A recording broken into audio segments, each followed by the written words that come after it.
बिस्मिल्लाहिर्रहमानिर्रहीम। दोस्तों अस्सलाम वालेकुम, मैं हूं शाद और आप देख रहे हैं शाद की बात। बूढ़ी माँ हो वो भी बाज़-औक़ात घर से निकाल दी जाती है, बूढ़े वालिदैन हों, ये बात होती अक्सर अमीर घरों में। अब ये सवाल यहाँ मैं ये नहीं उठाना चाहता कि उसने औलाद की तरबियत कैसे की या उसने औलाद को खाना किस तरह का खिलाया, किस तरह का जोल करके ड्रामाबाजी करके जो भी है झूठ वो बोल के उसने कारोबार सेट करके दे दिया, हराम की कमाई थी, ये जैसा भी था। ये सवाल मैं नहीं रखना चाहता यहाँ। मैं तो यहाँ ये रखना चाहता हूँ कि उस बदबख्त ने, उस कमज़र्फ ने पैसों की खातर या अपनी बीवी के हाथ में आकर के, बीवी के साथ लग करके वो अपने बाप को, अपनी असल को जो है घर से निकाल दिया। और उस औरत को भी इस चीज़ की शर्म नहीं आई कि उसने जो है अपने मियाँ को इस हवाले से तैयार भी कर लिया कि अपने वालिद को छोड़ दो और आगे पीछे कर दो। इस हवाले से तफसील शेयर करने की ज़रूरत नहीं है, बस तकलीफ की बात है। और मैं सिर्फ यही कहना चाहता हूँ कि कोई भी बंदा सर्विस पे हो, चाहे अपना कारोबार है या प्रॉपर्टी हो, कोई मकान हो, कभी भी मैं बड़ों को, वालिदैन को इस चीज़ का जो है पूरी तरह ये कहना चाहता हूँ। हो सकता है कोई चंद घरों में अच्छा सीन हो, बहुत से लोग जो होते हैं,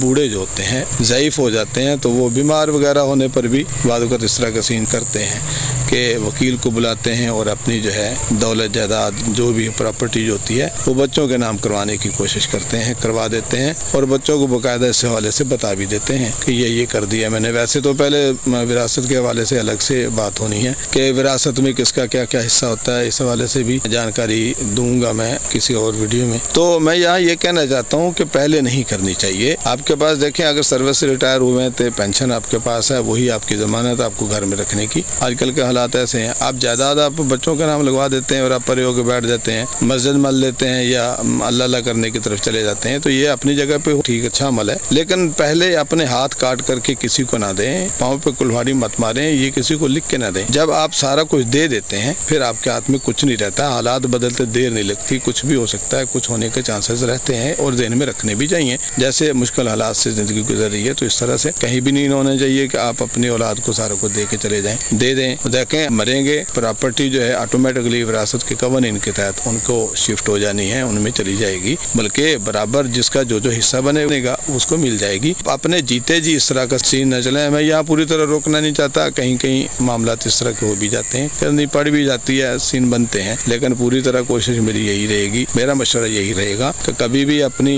प्रॉपर्टी, अपनी पूरी चीज़ें जो हैं औलाद के नाम शिफ्ट नहीं करें। मरेंगे, चले जाएंगे, मरना है सबने, जाएंगे तो वो ऑटोमेटिक उन्हें शिफ्ट हो जाएगी, विरासत के हक के तहत के उसूल और कवानीन के तहत वो उन्हें शिफ्ट हो जाएगी। आप इस तरह का तरद्दुद ना करें, बेहतर रहेंगे, ठीक रहेंगे। माँ को जैसे कहा गया माँ के कदमों के नीचे जन्नत है, तो इसी तरह साथ ये भी कहा गया कि उस जन्नत के दरवाजे के ऊपर जो है वालिद भी होगा। उसका वालिद होने का क्या मतलब है कि वालिद की रजामंदी में जन्नत में दाखिला मुमकिन हो पाएगा। अगर आप अपनी ज़िंदगी में अपने वालिदैन को, वालिद को, वालदा को या किसी का भी दिल आज़ारी या दुख का बायस बनते हैं, दिल आज़ारी करते हैं, तो आप भी जन्नत की तरफ नहीं जा सकेंगे। मैं मुस्लिम होते भी बात करता होता हूँ, बात आप किसी और मज़हब से भी हों तो फिर भी कोई भी मज़हब जो है औलाद को वालिदैन के हवाले से इस तरह की बेतनाई बरतने या उनके साथ ज़्यादती करने की इजाज़त नहीं देते हैं। अगर किसी मज़हब से नहीं भी है तब भी कोई भी दुनिया का एथिक्स ये नहीं कहता कि जो कपल आपको दुनिया में लाने का बायस बना है आप उसके साथ बेवफाई करें, बेअतनाई करें, उसके साथ ज़्यादती करें। यहाँ अगर मज़हब ना भी आपके ज़हन में हो तो तब भी एथिक्स यही कहते हैं कि आप जिसके वजह से यहाँ आए हैं उनके साथ आप असल से आप गद्दारी करेंगे, असल के साथ आप बददियानती करेंगे तो आप